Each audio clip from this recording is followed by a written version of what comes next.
Each year, Microsoft Research hosts hundreds of influential speakers from around the world, including leading scientists, renowned experts in technology, book authors, and leading academics, and makes videos of these lectures freely available.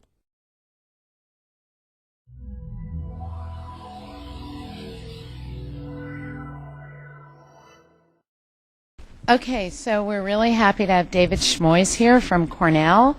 He's going to be talking about approximation algorithms for two-stage stochastic programming problem.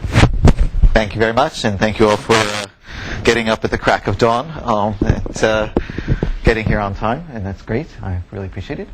So, as Jennifer said, I'll be talking about some approximation algorithms for stochastic optimization problems. So let me just set the stage a little bit first. So when I talk about stochastic optimization, this is just a broad class of optimization problems where we want to handle uncertainty in the input. And the way that we're going to do that is we're going to think about the input itself as being drawn from a probability distribution. And this is a long-standing approach. It dates back to the work of Danzig in the 50s. And there are a host of different kinds of application setting in which stochastic optimization models are perhaps the relevant kind of setting. And when we talk about two-stage models, in some sense, these are the very simplest class of models. So let me just talk very generally about what I mean by a two-stage recourse model. So as part of the input, rather than giving a deterministic set of data that you just know the data, I'm actually going to be given a probability distribution over inputs. And then, given just this distributional information in stage one, I'm going to make some advanced decisions. You can think about that as hedging against uncertainty. But I make these decisions based solely on the probability distribution. And then I observe one input drawn from that distribution. Okay, that I just get one particular input. And now I can take my original decisions made in stage one and augment some of those decisions. I can, in some sense, buy additional resources, paying what's often called a recourse cost. And how am I going to evaluate this two-stage collection of decisions? I'm going to evaluate it by I pay for what I definitely pay in stage one. But then when I evaluate the cost in stage two, I'm going to evaluate it in terms of the expected cost that I incur in stage two, where the expectation is with respect to the same underlying distribution over inputs that we use to make our original decisions. So let me start with a concrete example of such a problem, rather than talking about in this general framework. And for each of the problems that I'll talk about, in some sense, there is a traditional deterministic problem at its core. So the traditional deterministic problem that we start with is the so-called uncapacitated facility location problem. So in the uncapacitated facility location problem, we have two kinds of input points. These green points, which represent clients, and these blue squares, which represent potential places where I might open a facility. In the deterministic optimization problem, I'm going to make a decision as to which facilities I actually open. And for each facility, there's a particular fixed cost incurred for opening a facility there. And then, given a collection of open facilities, I, of course, assign each client to its nearest open facility, and there's an assignment cost that is incurred. This part of the input for our stochastic problem remains the same and remains deterministic. What's stochastic in the input is we don't know the client set. We know the pool of possible clients that we might need to serve, but we don't know on a given day who really needs service. Now, of course, this is just a special case that we really are interested in, so we don't know the demand associated with clients, and this is just, in some sense, a 0-1 version of the demand. Okay? So we're going to be given, as part of our input, all of the locational and service cost pieces deterministically, and then we're given, as the probabilistic information, a distribution over clients as to who needs to be served. Okay. And then in stage one, the stage one decisions I'm going to make based on that distributional information is I'm going to decide which facilities do I open in stage one. And I've indicated those by turning those darker blue. But one thing that you might start having an annoying feeling about is, how exactly am I giving you this distributional information? What I just said, if you sort of go at its core, I'm saying for each particular subset of clients, there's a probability associated with those are the active subsets. That is the active subset that we're going to actually have to serve. Now that's an exponential amount of information. So we don't want to be explicitly given all of that information, because if we're going to start talking about polynomial time algorithms, if I even just have to read the input and it's an exponential amount of time just to read the input, I'm going to be in trouble. So there are a number of alternatives that we might think about, and there are three particular models that I'll go back and forth between. One is to say that, well, there are an exponential number of subsets of clients that might be active, but let's only care about those which have positive probability, of course, and let's say that there's a short list of that. Let's say a polynomial length list of which subsets might actually be the particular active subset. That's one way of sort of getting around the curse of exponentiality. One, and in some sense this is the most traditional way, is to say that whether a client I is active versus a client L is active, those are independent random events, and we'll just assume that the probabilities are given, if the independent probabilities are given explicitly as part of the input. And in some sense, the model that I want to focus most on is the third, whereas I think about the probability distribution as being given to me by an oracle, by a black box, that I can reach in and pull out a sample of this is one active subset, and this is they're independent draws, but I'm going to pull out the whole sample at once. I'm going to say that every time I reach into the black box and pull out a subset, that subset is drawn according to the distribution that I care about. And that's going to be the mechanism for knowing the distribution, but I won't have an explicit description. I'll just have this in some sense, simulation-based view. Constant. Let's assume time 1, yes. Or time polynomial, because I'm really only going to be thinking about polynomial time. So you might think about this, and from a practical setting, you might think about it as a simulation model that somehow captures the dynamics of some real-world situation, and you just have to just run the simulation to see the particular sample. Okay. So, but I'll think of it as constant. Okay. So that's the distributional information, and that was based on that distributional information I make my stage 1 decisions. And then, as part of the layout that I gave you, we observe one scenario drawn according to that distribution. So in this place, the olive green clients are the ones that I need to serve. And then, given that additional information, I can open additional facilities. I can't, it is in the sense that it's recourse. I'm not able to save the things I've already decided upon. The cost that I paid in stage 1 is paid. But in addition, I can open further facilities so as to serve the clients that actually occur. And you can think about this in the sort of planning structure, that these costs that I incur in a particular scenario in stage 2 are going to be wildly more expensive than the things that I can do with advanced planning. Okay, and so that's the trade-off between the two. And how do I evaluate the stage 2 costs? That I simply then have two components in this facility location problem. I'm going to have to pay the additional facilities, and at that moment, seeing the union of all the facilities that I've opened between stages 1 and 2, then I make my assignments of clients to open facilities, and I do that in the least expensive way possible. And of course, depending on the realization, so if I had a different realized set of points, I might open a different additional facility and make different assignment costs. So even the assignments that I make are not set in terms of which client is served by which facility, even if it was open already. Okay. So, and how do I evaluate the overall plan? I'm going to try to minimize the total cost, which I define as the stage 1 cost, plus the expectation with respect to the underlying distribution of which sets are active of the stage 2 cost. Okay? So that's the model, and that's one example. And we'll come back to it at the end. Okay? Question. So is the kind of framework clear? And what are we going to try to achieve? The other part of the title. Yes. So what if you wanted to model a situation where you might be interested in distributed algorithms? Then your global black box may not be quite the model you want. Yes, that's indeed. Yes. So are there models where you have sort of distributed black boxes? I certainly don't know of results of this flavor that deal with that added twist, but I haven't thought about it.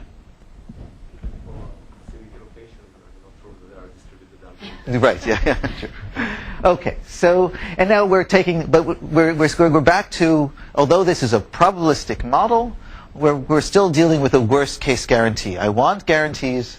I want algorithms for which we can prove that no matter what the input, which means no matter what the deterministic piece of the input, and no matter what the underlying probability distribution that we have to cope with, no matter what that black box looks like, the algorithm will deliver a solution which is guaranteed to be within a particular factor alpha of the optimal value. Okay? And in some sense, a high-level view of this is that, and I mean, as someone who has not eagerly gone into the world of probabilistic analysis of algorithms, this is in some sense still a deterministic problem.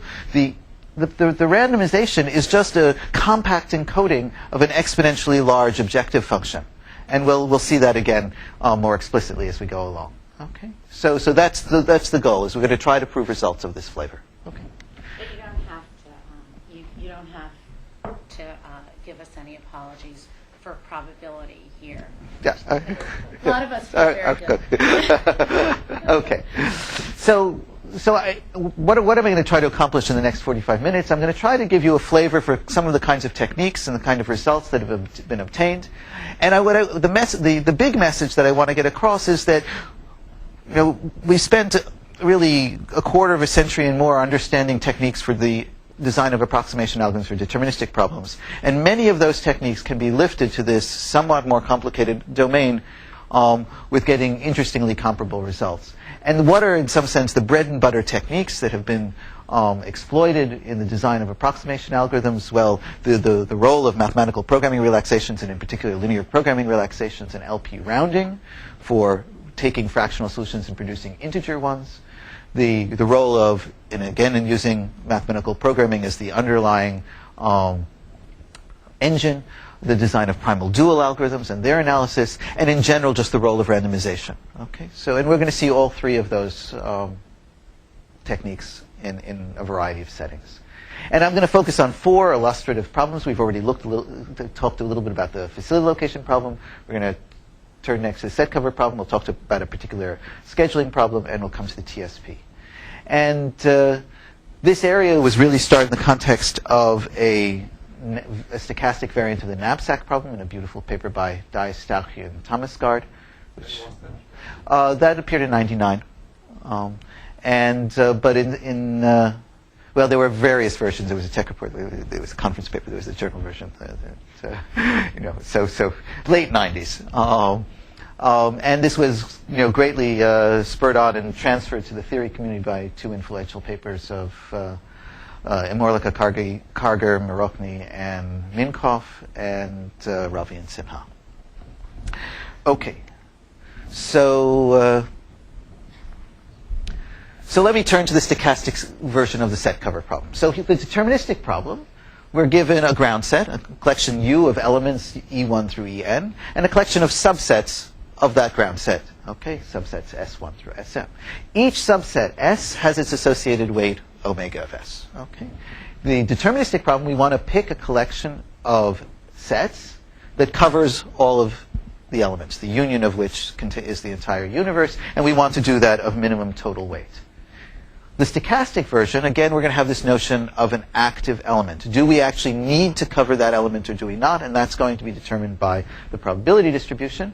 So we're going to be given a probability distribution of subsets of elements, and we want to have a first stage decision of first buying some sets at cost omega of S, then what the active subset that we need to really cover in this particular realization is revealed to us according to the distribution, and then we can buy some additional sets at some inflated last minute price of capital W sub S, and we just need to cover the active sets, and the goal is going to be to minimize the costs that we pay in stage 1 plus the expected costs that we need to pay in stage 2. So in some sense, this is a cleaner version, or simpler version of the facility location problem, and the connections are quite close.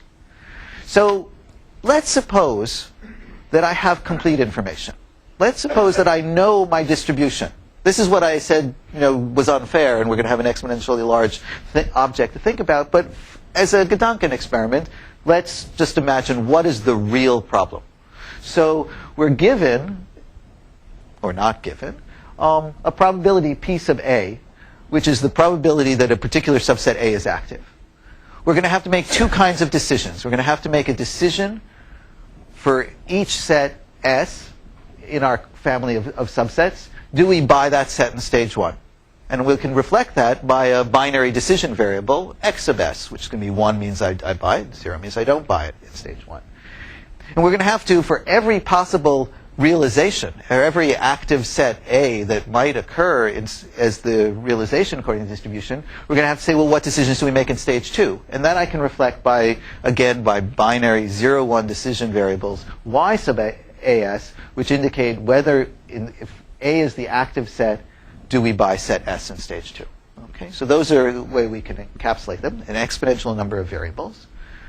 But then I can express the objective function as a nice linear objective function. In stage 1, what I pay is, for those sets x sub S, I pay omega sub S. And then I'm going to compute the expected costs that I incur in stage 2. That's the sum over all possible active sets, the probability that that's the active set, times the cost that I incur in stage 2. So nice linear objective function in terms of my decision variables. What constraints do I need to satisfy? Well, what I need to satisfy is that if I have an active element, no matter which is the active set, well, either I'm going to choose some set that contains E in stage 1, or among the decisions that I make in that with that active set, I'm going to choose some set that contains it in stage 2. At least one of them has to be 1. And so we have this nice linear programming objective. Well, in integer linear programming if I care about the real problem, but then immediately go back to the LP relaxation. Okay? And the key thing to realize, and this is what I hinted at before, that this is now a fully deterministic problem. If I knew all the P sub A's, and if I was willing to deal with the fact that I have an exponential number of variables and an exponential number of constraints. But this exactly captures the optimization problem that I'm interested in. Okay? So here's what I'm going to walk you through the outlines of. I'm going to show you that under certain circumstances, we're going to be able to lift the deterministic results for the deterministic variant to an approximation algorithm for that stochastic variant, even getting around the fact that we don't actually have the full exponential description given up front. So what's the framework? Suppose, just give me this. It's kind of far-fetched, but suppose this linear program could be solved in polynomial time. I know we've got a problem here. It's exponentially large, but suppose that could be solved in polynomial time. And furthermore, suppose that for the deterministic variant, we have an alpha approximation algorithm.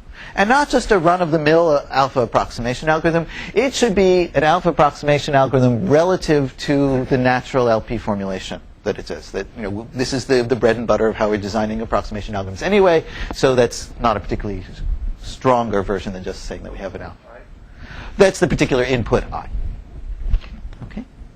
So for example, for the deterministic version, the set cover problem. So is I the probability distribution or X? No, this is a deterministic input. So this is just as far as what I'm given for the deterministic problem. For each possible input that is a deterministic input for the set cover problem, for example, I know that the greedy algorithm, or in particular Johnson and Lovas and Svatal in various forms, proved that the greedy algorithm for the set cover problem is a log n, where alpha is log n, approximation algorithm with respect to the LP relaxation. So the algorithm itself need not be LP based. It could be a natural combinatorial algorithm, but all I need is that the guarantee is with respect to the LP relaxation. Or for special cases of the set cover problem, for example, the multi-cut problem on trees, we know that we can come within a factor of 2 for that special case of the set cover problem. And the theorem that I'm going to race through is I'm going to show you that I can leverage that alpha approximation algorithm for the deterministic problem to a 2 alpha approximation algorithm for the stochastic 2-stage problem. Okay? So that's what I'm going to do. And the proof is going to be simple, and I'm hopefully going to be done with that in 9 minutes. We'll see. Okay, so those are the 2 assumptions that I I just indicated. And I want to show, go back to this LP, that I'm going to invoke the usual kind of methodological view of I'm going to take a fractional solution to this very large linear program, and I'm going to convert it into an integer solution that's going to achieve the performance guarantee that I claim. Okay. All right. So the first assumption says that I can solve the LP, so let's let xy be the optimal solution. Okay? And we know that it's feasible, so it satisfies those constraints. So now if I look at this inequality, I mean, we have two components that sum to be at least 1.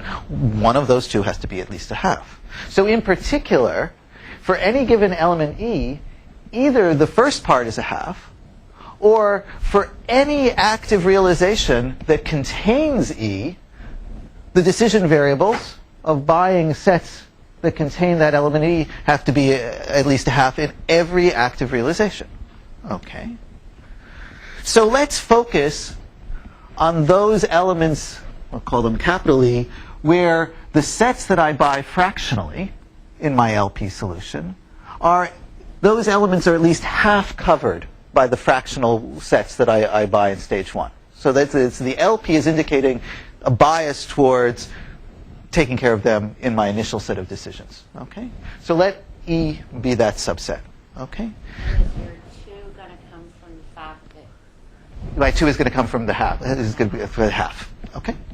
So in particular, the fact that this is at least a half means that if I rescale those fractional variables by multiplying them all by a factor of 2, they're going to be at least 1. So that says that if I think about the induced set cover problem on those elements E, that I have a fractional solution that's feasible just by doing that rescaling. So now I can invoke the fact that I have a deterministic algorithm that says that really saying that I have an algorithm that's good relative to the LP says that if I have any feasible fractional solution, the integer cost that it's going to incur in solving that input is going to be at most alpha times the cost of that fractional solution. And so I know that by running that deterministic problem on my induced subset given by that subset E is going to cost at most this much. Okay? So we're done with stage 1. We've now said the output that we get by running our algorithm on the induced input for that subset E, those are the decisions that we make in stage 1. All right, so let's give a pictorial display of what we just did. So we can think about the set cover problem in the following following bipartite graph. We have sets and we have elements, and the edges reflect the incidence relation of which elements are in which set are members of which sets. And the blue sets, as before, indicates the sets that my stage 1 decision has indicated that I buy. And if you think about the incidence relations, that means that I'm going to be covering the elements that I'm saying here are in red are indicated in E, and indeed all of those elements are covered. In fact, in this case, no more, but that's just a coincidence. And we have uncovered elements that we haven't taken care of as far as in our stage 1 decisions. But this was all our planning. This was our hedging against uncertainty. Now we get to see which elements we really need to cover as far as the particular realization. So let's say it's the set that I just circled there, that A is my active subset. So now I still need to buy additional sets so as to cover the remaining elements. So the ones that were in E, they're already covered. But for every element that isn't there, well, the reason I didn't cover in stage 1 was that the other term was at least a half. So this solution, for every element that I still need to cover, is again this sort of, after I rescaled by factor 2, my fractional second stage decision is going to be a fractional cover, and I can play the same game here. And so I end up with a... Go back to the previous and little confusion. Sure. For all of them. Okay. So this constraint exists for each possible active set in each element. Right, but when you choose, so we say I see either this or in each scenario for. Right. So now we're in the situation where for all we have that. Yes. Therefore, And therefore, said I'm only going to look at one particular instantiation of that A, and that's going to still be at least a half. And now I rescale, I get a fractional solution. My deterministic algorithm produces something that's within a factor of 2. And now I put the pieces together, and what I'm incurring in the second stage is a term that looks exactly this. But this is exactly just my LP objective function rescaled by the factor of 2 times alpha. So I've done the rounding scheme there. Okay. All right. But of course, so now I've had two assumptions, right? I had the assumption that I could solve the LP in polynomial time, and that I had a guarantee relative to the fractional optimum for the deterministic case. And so, no, it is not clear that the 2 is needed. And in fact, I'll give you an example where it isn't later in the talk. Okay. Okay. So we end up with leveraging an alpha approximation to a 2 alpha approximation if I can solve the LP in polynomial time. So now, that you cannot even write it down. exactly, and I can't even write it down. But I still have 5 of my 9 minutes left, so I'll at least give you the main ideas of why we can cope with that. Okay. Well, I mean, for this piece, I have 5. Oh, yeah.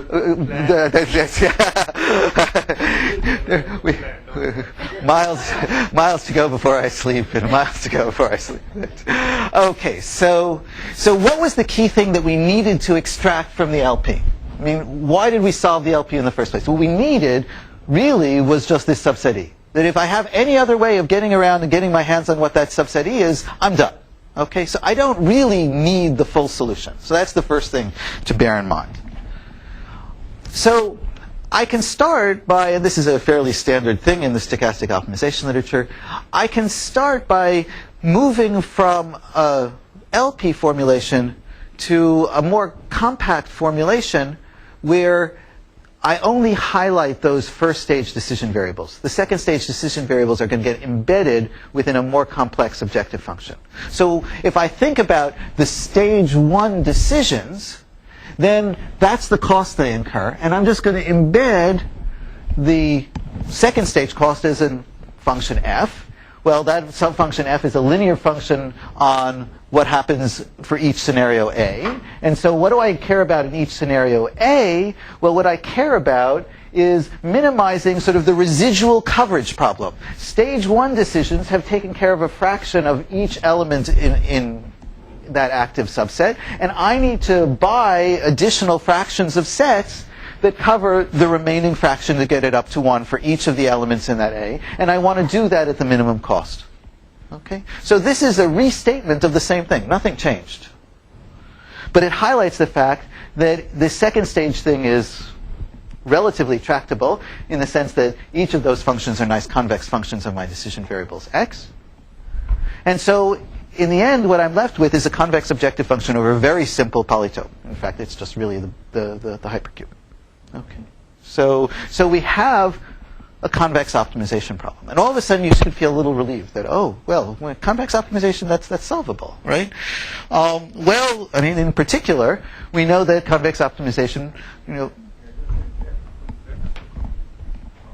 well, I'm minimizing, so I mean, it's a question of, so if I were thinking about it as a minimization problem, then, I can think of it as maximizing. Okay, I should have been more careful. Okay.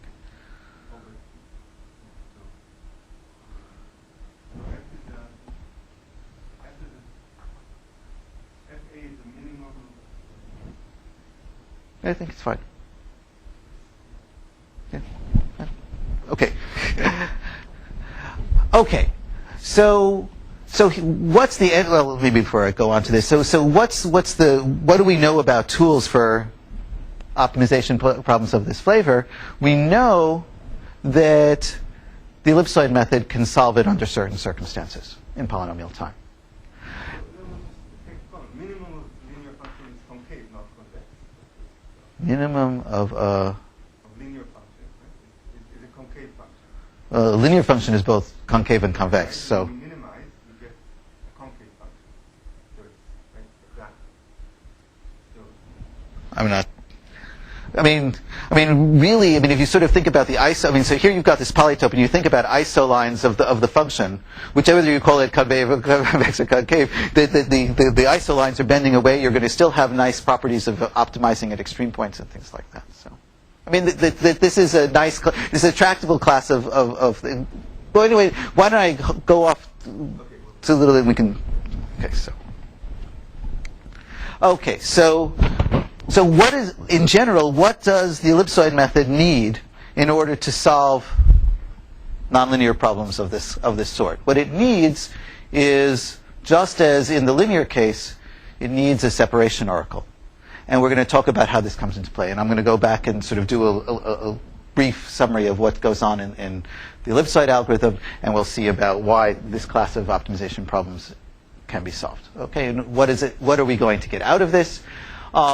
So what we're going to prove is a theorem, or we won't prove it, but I'll give a hint of the proof, that we come within a factor of 1 plus epsilon of the true LP optimum, with probability at least 1 minus delta for any threshold delta, in time polynomial the input size, and the maximum ratio of the second stage cost to the first stage cost. That's going to be, and that's, well, it's not solving the LP, that's going to be good enough for our application. Okay, so yeah, it's polynomial in 1 over epsilon as well. Yes. Okay, so let me start with a brief review of the ellipsoid method for linear programming before I get onto convex optimization. So linear programming, we have a nice polytope. We have a linear objective that we need to optimize over it, and we start by circumscribing the polytope within an ellipsoid, and we consider a sequence of iterates which are given by the center of those ellipsoids. Okay? So two things happen. We test the current solution for feasibility. If it's infeasible, we take a hyperplane from the polytope and translate it through the origin of the ellipsoid. And we use that to then circumscribe the half ellipsoid containing the entire feasible region and generate a new ellipsoid. On the other hand, and here we get another center. We can test whether it's feasible, it isn't. And now, finally, we get a point which this current center is contained within the polytope. And now to do our cut, we do what's often called an objective function cut. We simply say, okay, we have this feasible point. It's this good. We're going to look for points that are at least as good. So we focus on the half ellipsoid that's at least as good as the current point. And we circumscribe the remaining half, throwing away the piece that's of objective function value worse than what we got. Okay? So, all right. And we continue in this way. The next point is infeasible, but we can think about a progression of which points happen to be feasible amongst the points generated in this way, and thereby converge towards the optimum. And the driving force of Khachian's original proof is that the size of the volume of the ellipsoids shrinks at a sufficiently fast rate to show that you end up with a unique extreme point within a polynomial amount of time, and we end up with a polynomial time algorithm. Okay? So what about convex optimization? So we can do very much the same thing. We're trying to minimize convex function h of x subject to x being in the polytope. We start with an ellipsoid containing the entire feasible region, and we test the current center. If it's infeasible, well, it's just as before, that we can cut off half of that ellipsoid by, taking the hyperplane that's a constraint of the polytope and chopping off the half of the ellipsoid there. But the interesting case is when we end up with a feasible point. That now, if I think about the convexity of the objective function, then really what I'm saying is that I want to sort of cut off all the points that are at least as good as it, and I get a new piece of a feasible region that would look like that. But of course, then that would say that in the next iteration I no longer have a polytope, so life becomes a little bit harder. So the standard trick is to say, well, if life was smooth, we would just simply say, take the tangent. But of course, it's not necessarily smooth, so we take a subgradient that allows us to say, at this point, we're going to just simply cut off everything that's at least as good. Okay. Or not. We're going to focus on everything that's at least as good as the current point. So it's a... so this is the definition of a subgradient, but really just think about the picture. It's a hyperplane that allows us to say that all of the better points are on one side of the thing. And the convexity of the isoprofit lines ensure that we can always have such a separating hyperplane. Okay? So in linear programming, visibility and optimization are equivalent. Yes. So that's not true in convex. Yes, but it's not so not true. I mean, so that it is the equivalence doesn't work, but the way we care about still works. That separation is sufficient for optimization, and where separation means being able to generate a subgradient. Okay, so the bottom line of this picture is that for my convex optimization problem, if I can generate subgradients, I'm fine. Okay, so, oops, if only I can go to the next slide. Because that allows me to, oops, let me just say so that I'm going to then focus on just chopping off all the points that are worse than the subgradient. That generates a new point. The one thing that gets a little trickier is that the next point might be worse than my current point because I'm not chopping off everything that's worse than my current point, right? Because if I go back to this picture, this point here is worse than my current point, but it's still in the game. So when I'm all is said and done and I generate a sequence of points this way, really what I have to do is I have to focus on the best objective function value point along the ones that I've computed that are feasible. But that's the only technical glitch. Maybe you had a question? I'm putting a hyperplane through the origin of the ellipsoid, and I'm still circumscribing it through there. So life is just fine. So the proof of the ellipsoid method just barrels right through. Okay? Okay. So the problem is I'm not going to be able to compute exact subgradients. And here, conceptually, is the idea, the trick that gets in. If instead I allow myself to cut off some piece of the feasible region that is better, as long as it's not too much better. As long as it's within a 1 plus epsilon factor of the current solution, life is going to be fine. And that's the bottom line. Once you have that, then you sort of know that I have a relaxed version of a subgradient that I'm going to have a chance of computing. Now, why do I need that there be such a chance? The reason is that I'm going to have to go back this stupid exponentially large LP, and I don't even know it all, right? So if I don't even have the full information, what's the hope of being able to actually have the understanding of that objective function so that I can do that? And without going through the details, there are ways in which, so subgradients are really derivative information.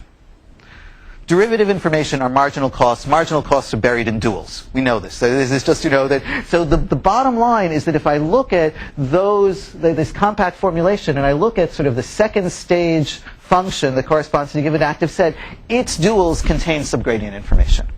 And when all is said and done, in fact, you could just, if you were given the exponentially large LP, you could write out a subgradient in terms of those dual variables in exactly this form. And if you look at this form, well, it's something that depends on the explicitly given costs and looks like an expectation with respect to those dual variables. So I can estimate that subgradient by doing a random experiment with respect to a randomly sampled A. And so I can go and use my black box to sample a subset A and then compute the dual variables there, and that's going to give me an estimator of the subgradient. And now all I have to do is prove that it's strong enough, and Chernoff comes to the rescue, basically. That's the bottom line. But when you put all the... Oops, I didn't want to go there. Okay. Still not quite happy. Okay, fine. While I see how you then get...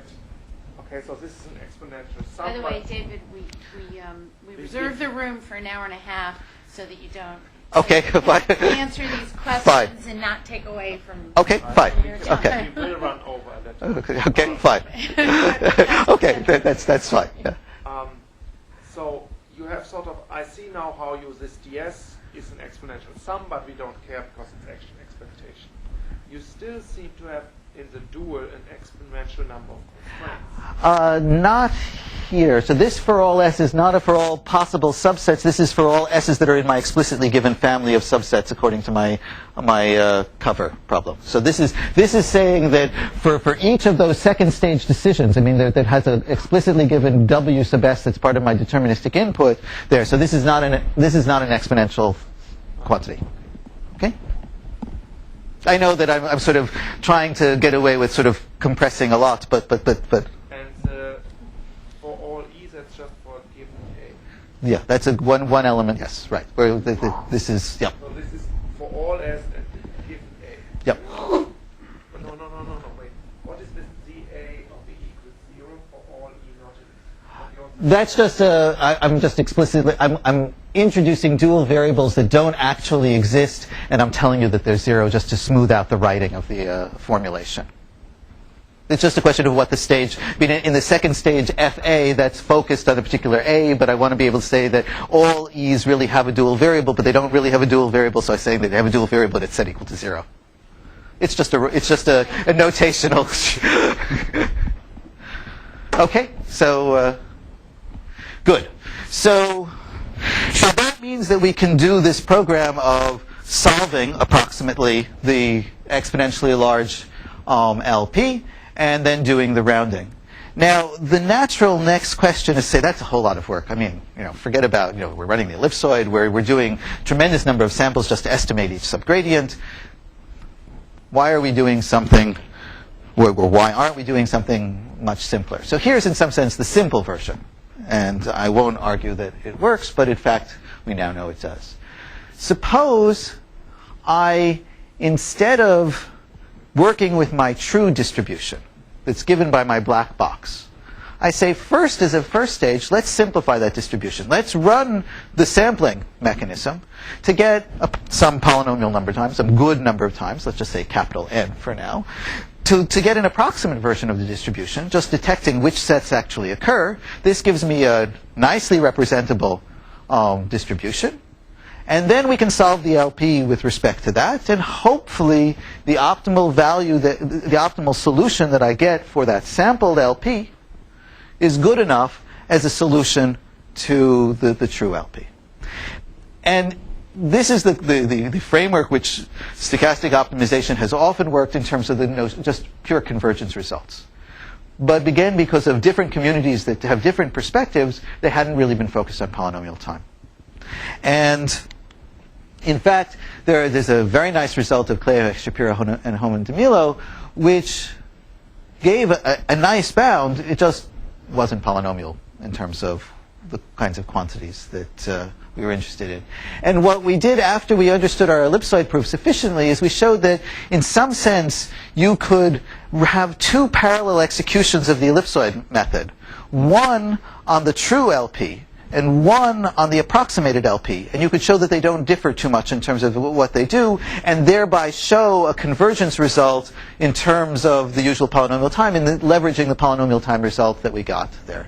After we did this, Nemirovsky and Shapiro understood, wait a second, you really are working with a very special class of two-stage stochastic LPs, and we can go back and we can refine the Kleivach et al. Proof to actually extract the polynomial time bound directly.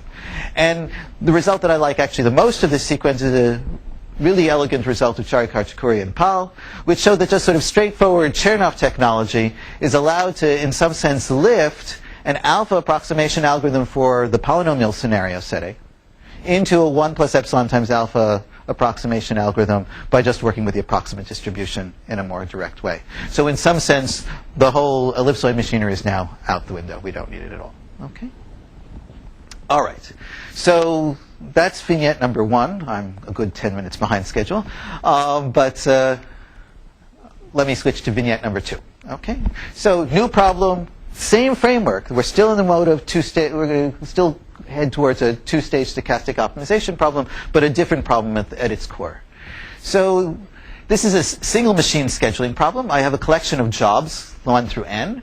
And for a given job j, there are a certain number of intervals at which that job could be scheduled. So this job, the blue job, can either be scheduled to run across this interval, or this interval, or this interval, or this interval, or this interval. That's the starting and ending time of that job. Okay?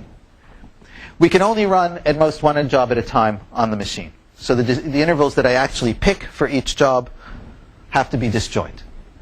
For each interval, for each possible scheduling, there's a profit that I incur for scheduling that job at that. There, in this depiction, think about the height of the rectangle as corresponding to the weight that I'm incurring for that there. The goal is to select at most one possible scheduling of each job so that it's a feasible schedule. At most one job is scheduling there, then it garners the maximum total weight. So for example, if I made the shaded selections in this input, I actually think I did the complete enumeration, that this is the optimal selection here. So this is a deterministic problem. Okay? Is it problem clear? All right.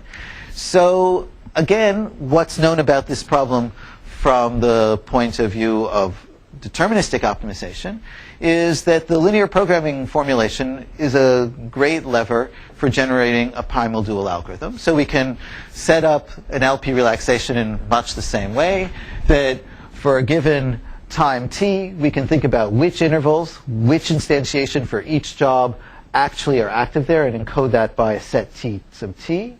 And for each job j and each possible instantiation of how it's scheduled, we can have a variable xij that indicates, are we scheduling that job according to that interval?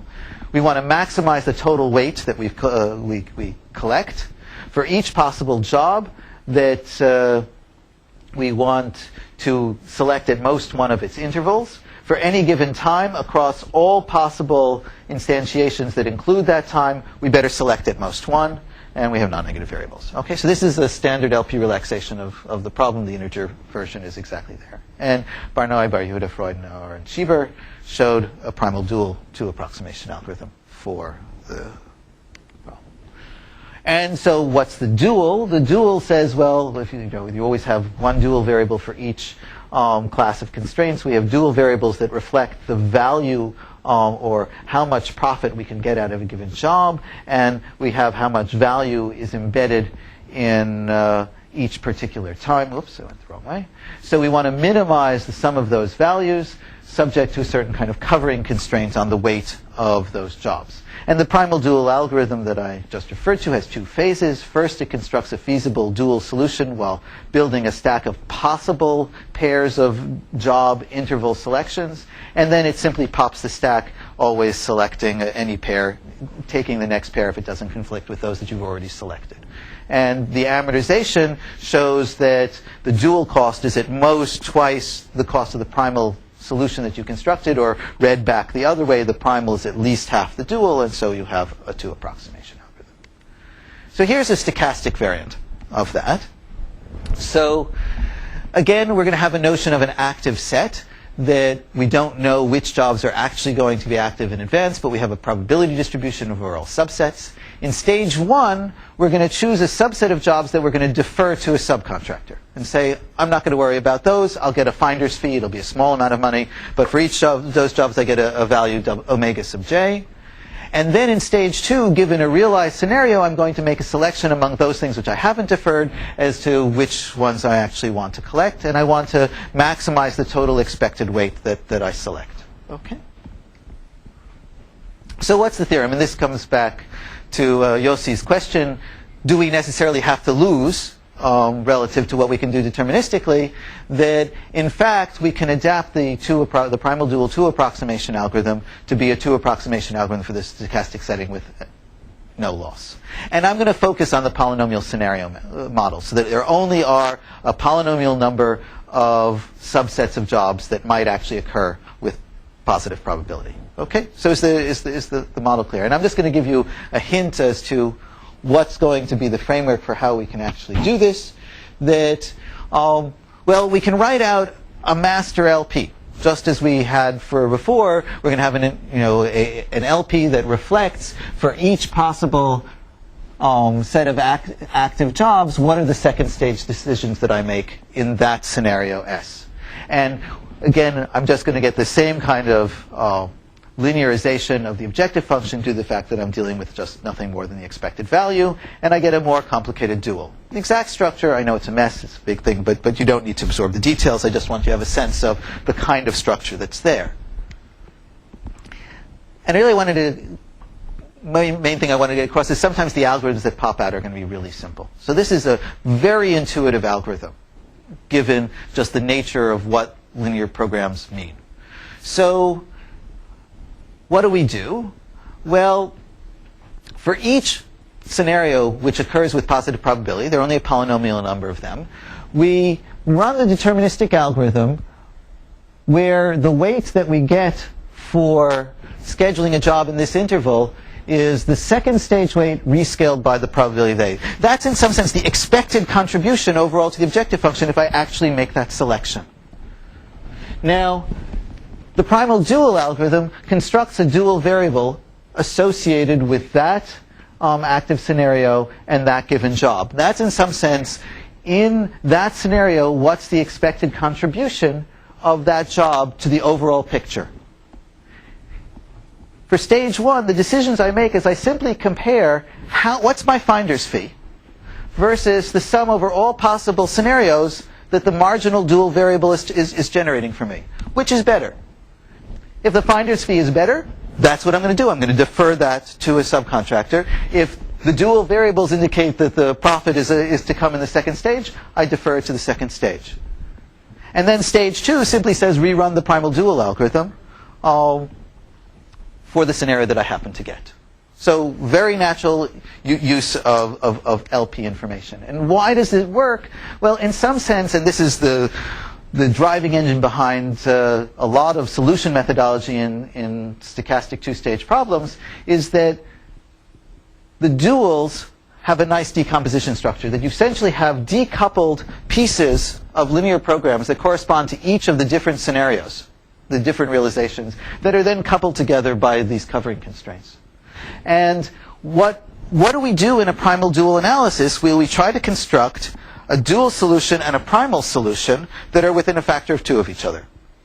So we can do this in this larger exponential, or not necessarily exponential since they're a polynomial setting, but in this larger scale two-stage thing by separately building a dual for each of those blocks and then extending it to cover this. And that gives us a way of block by block generating the primal-dual kind of pair that allows us to do the analysis. And I mean, I'm just giving you the flavor, but I wanted to give you a sense that it's not surprising that you can do something like this.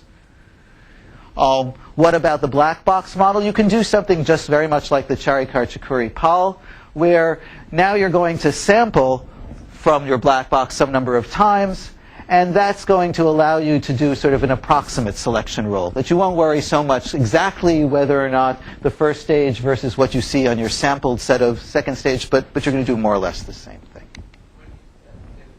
Roughly how many samples does it take to make those things work? It's not small. It's polynomial, but it's, n to the fourth, n to the fifth. Kind of. Yeah, right. No, yeah. Yes, definitely not. But part of the reason that I wanted to bring this model in altogether, one, to give you a sense that primal-dual algorithms can play a role here, but also the sense that this is a delicate modeling issue. That in some senses I lifted from the deterministic problem to the stochastic problem, I'll confess. That wasn't my first attempt. That wasn't what I thought about first as being the natural stochastic generalization. This was. So what's this? Again, I have a subset of jobs A that occur with probability piece of A. And I thought, well, really, what would be nicer is to say, in stage one, I'm going to commit. I'm going to guarantee that I serve those jobs no matter who actually all is eaten. I'm going to have a primary service contract that I'm going to really take care of you. And then, given a given scenario, I might extend beyond that so as to maximize the weight that I'm getting. And of course, the commitment jobs, those people lock in at a high contribution, and the ones that I pick up at the last minute, that's going to be a lesser contribution. And again, the goal will be to maximize the expected total weight. The bad news is that there's an approximation preserving reduction from maximum independent set, from the deterministic maximum independent set to the stochastic problem.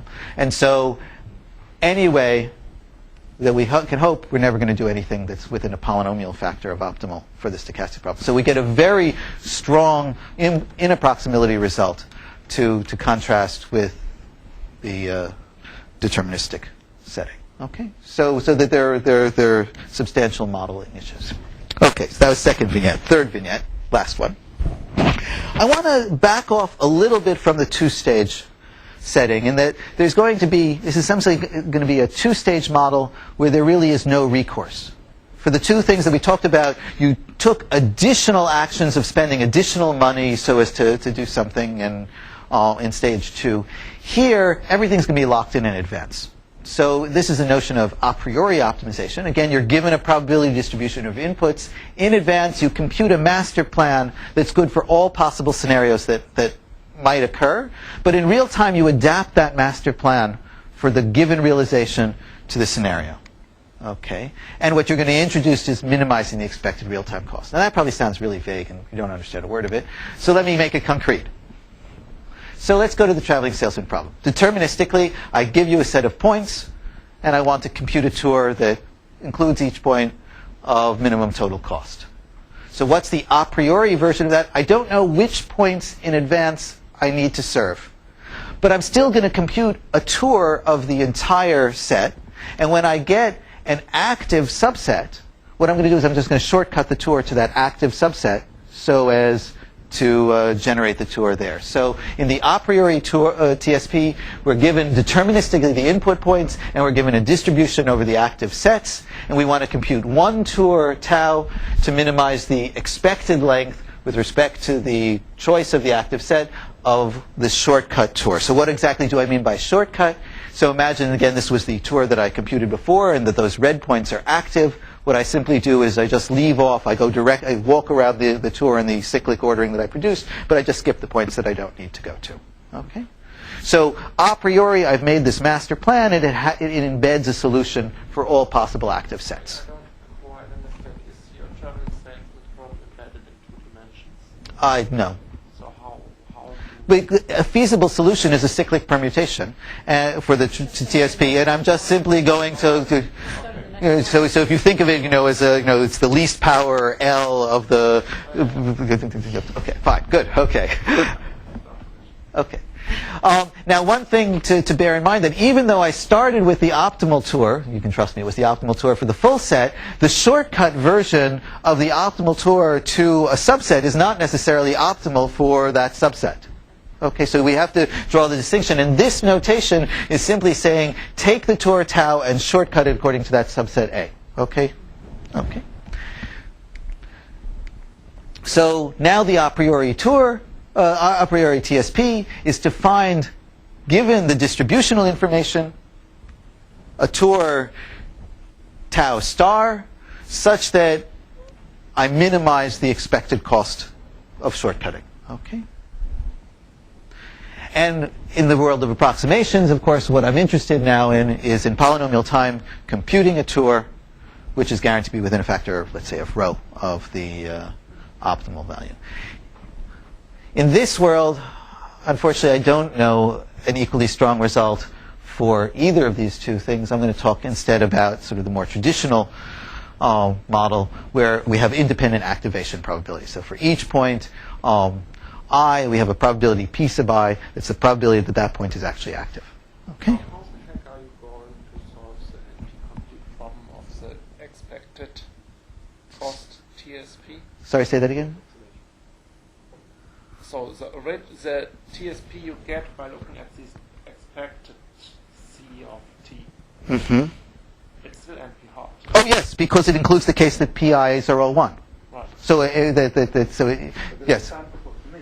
Yeah, but I'm interested in, I want to come up with something that comes to summation. Yeah, right, yes. Okay, so there's a host of relevant history,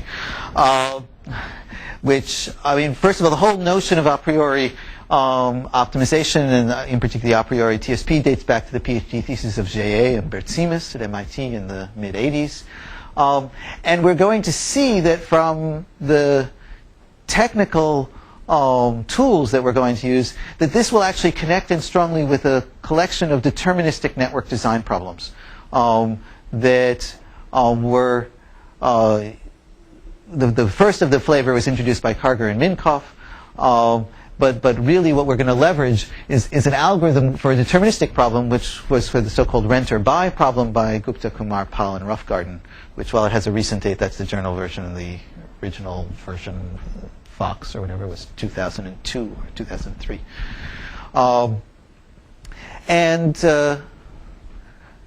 One thing that, in some sense,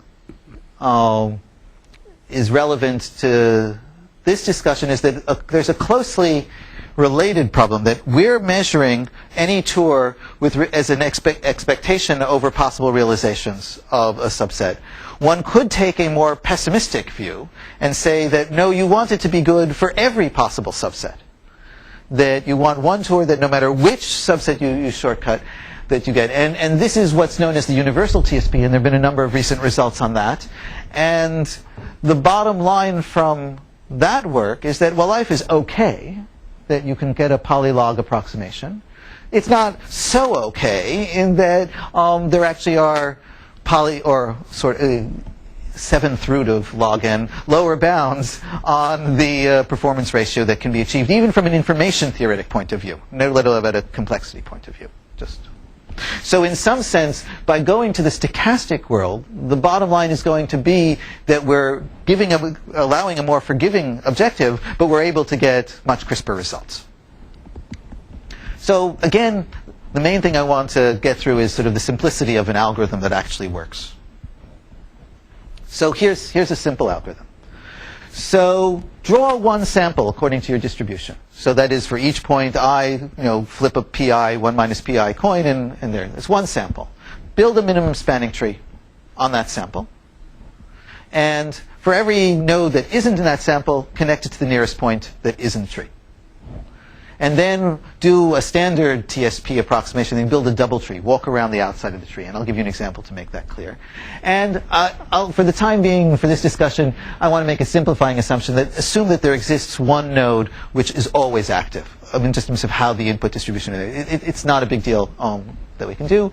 And Theorem joint work with a Microsoft Silicon Valley person, Kunal Talwar, is that this is a 4 approximation algorithm. Now, of course, it's a randomized algorithm. What we're measuring is the expectation of the expectation, that it's within a factor of 4 of the expected value of the performance of this is within a factor of 4.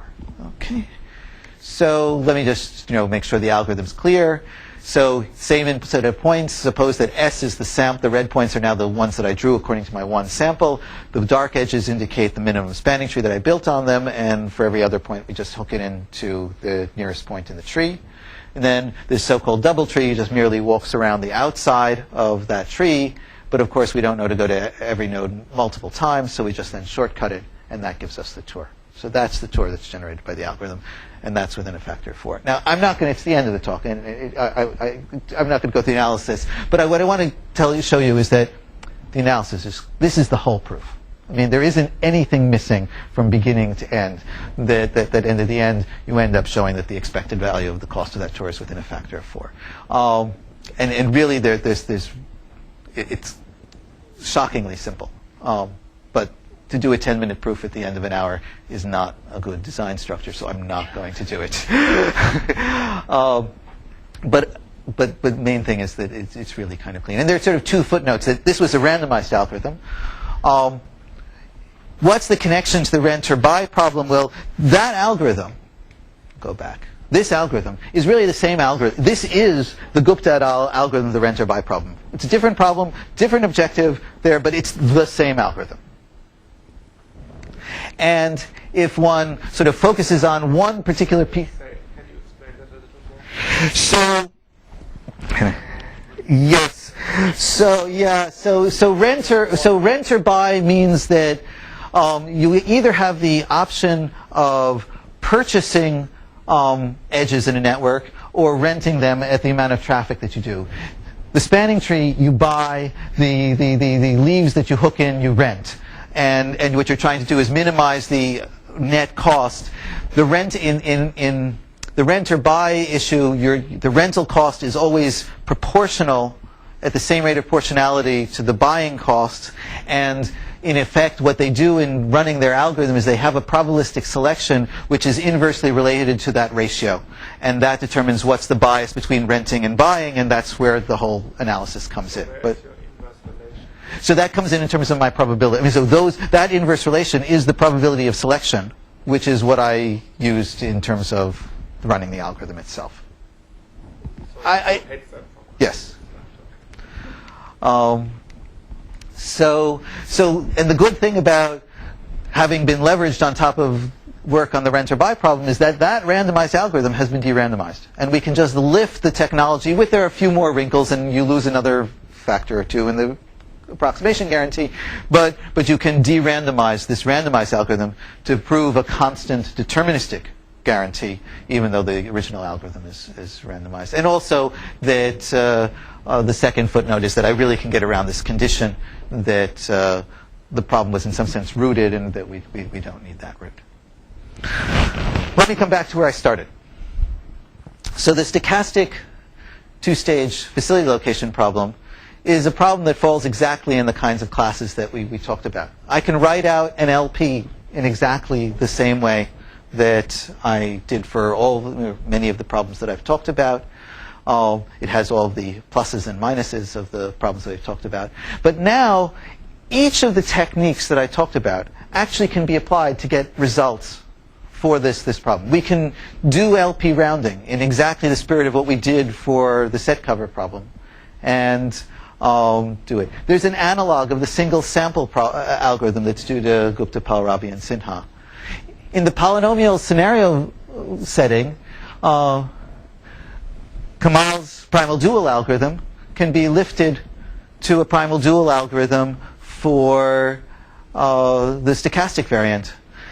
And then, of course, we can take the sample average black box of Charikar-Chakuri-Pal and say that that actually even extends to the black box. So there are many ways of getting at the exact same thing, and all of these different techniques can actually come to bear. You get different constants, and there are different pluses and minuses, but all of the techniques that I've talked to come back to apply to that problem. So what I hope I've convinced you of in this talk is that this is a collection of problems which I hope that the suggestion is that there are important application issues to consider them, and it's a rich source of algorithmic questions that and really we're just scratching the surface, because this was all about two-stage. But where are the real stochastic optimization problems? Where the real stochastic optimization problems, and certainly the ones of most lasting importance, are multi-stage problems which try to predict evolving demand and evolving processes for a particular commodity or a particular setting. And really, if one looks at the stochastic programming literature, it has tremendously focused on special cases that you can actually have well-structured solutions, where those well-structured solutions might still be exponential or maybe at best pseudo-polynomial, but nonetheless there's additional structure. But this world of trying to actually prove worst-case performance guarantees in this broader setting hasn't been done. And there are enormous technical challenges that we don't know whether it's just purely information theoretic or computational complexity kinds of issues. Both will come into play. They're a nice source of questions in both upper bounds and lower bounds. But in particular, the driving algorithmic tool is an extension of dynamic programming to stochastic optimization problems. And the question is, what kinds of techniques can we get for thinning the state spaces and thinning the action spaces so that we end up with approximate stochastic dynamic programs that we can actually prove theorems about? And there are a few results that people are starting to think about these kinds of things in very restricted models. But this is, a tremendously, from my perspective, interesting direction which these very real-world problems go. And in general, stochastic optimization, most notably in the scheduling literature, focused on very concrete sets of distributions, that you assume that the probabilities were exponentially distributed with parameter lambda and this whole notion of a black box model injects a different kind of perspective that says that there are a whole different range of questions and a different range of answers that might come as well. So with that, I'll just happy to take questions. Thank you.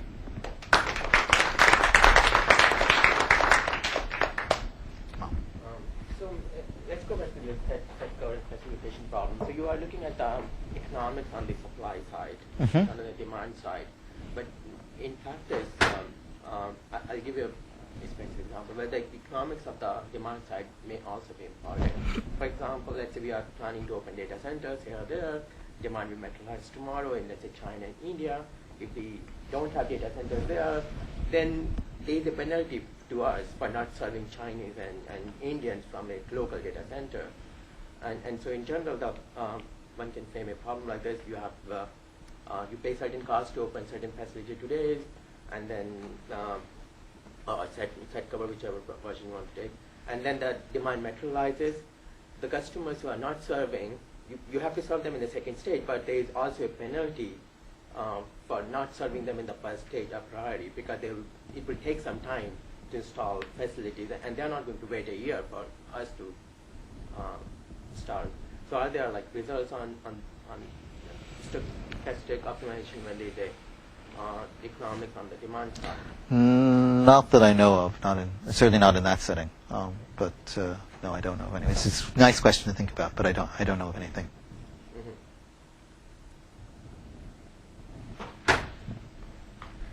So,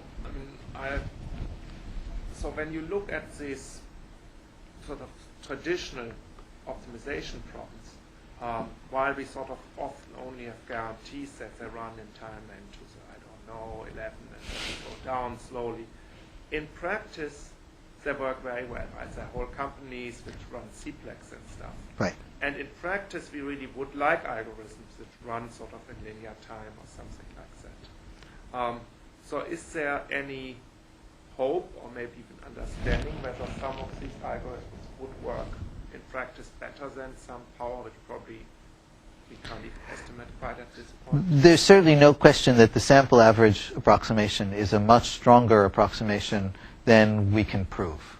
On the other hand, the extent to which this is good news is not as strong as in the deterministic IP community. That there is also, the nature of variance is such that you need sufficiently, the kind of information that tends to evolve from what kinds of samples, at least the practical experience out there. I'm not talking about what theorems can be proved. The practical experience on the ground is that it's especially in multi-stage versions, it's simply not sufficient. So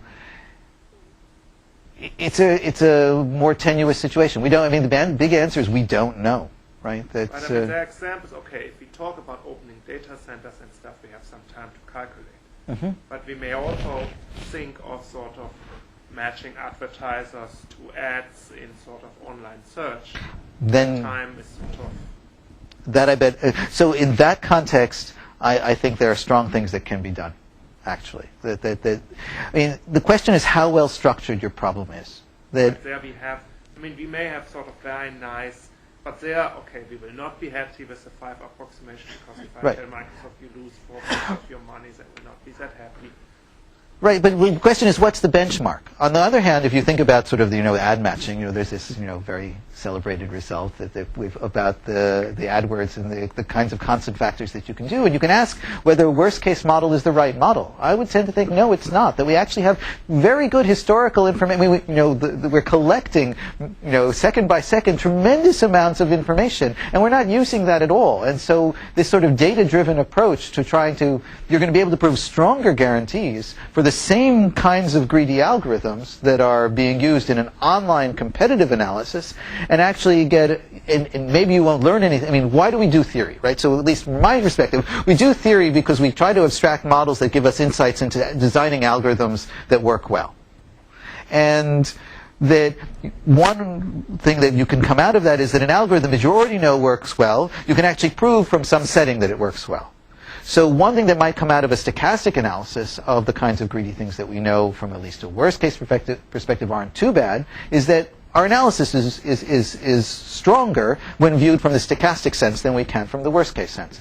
The other thing that might come out is by looking at the stochastic sense, which is I think the real problem for something like AdWord matching, you might actually design better algorithms. And I think this is a really interesting question.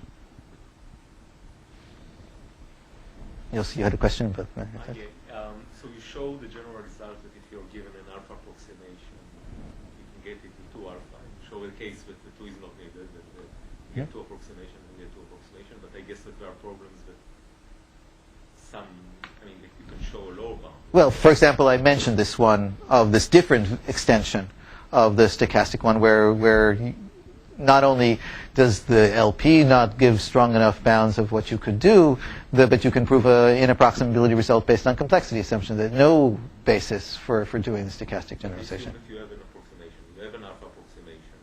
So do you, for the stochastic problem. For the deterministic problem. Well, and then you can get, you show that you can get 2 alpha.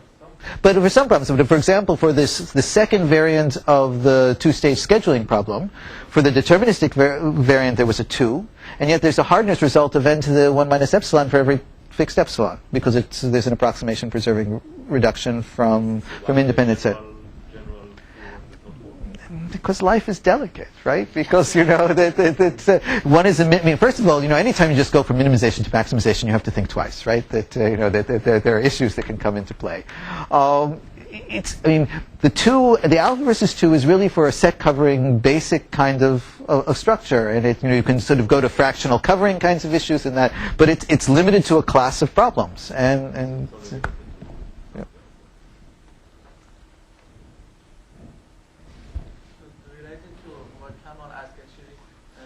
model that as putting some recourse on the connection cost for facility as well. Yeah. And using this, so in your formulation of facilitation, the recourse was only on the opening cost. So do you think the same? But we only did recourse connection, right? So the connections we only paid for that at stage 2. So, but there's a probabilistic effect to that too, which means you're going to make different stage 1 decisions. So I don't know. Basically, I haven't thought about it, so I have no intuition one way. It may be easy, it might not be easy. All I want is we can add lambda times connection in the cost of serving in the first stage. Right. If it's too far, it's basically saying that we will lose customers. Right. Or same as in case of set cover, you can say lambda times the number of demand which we haven't served is added in the cost. Yeah. Where lambda is some fixed constant.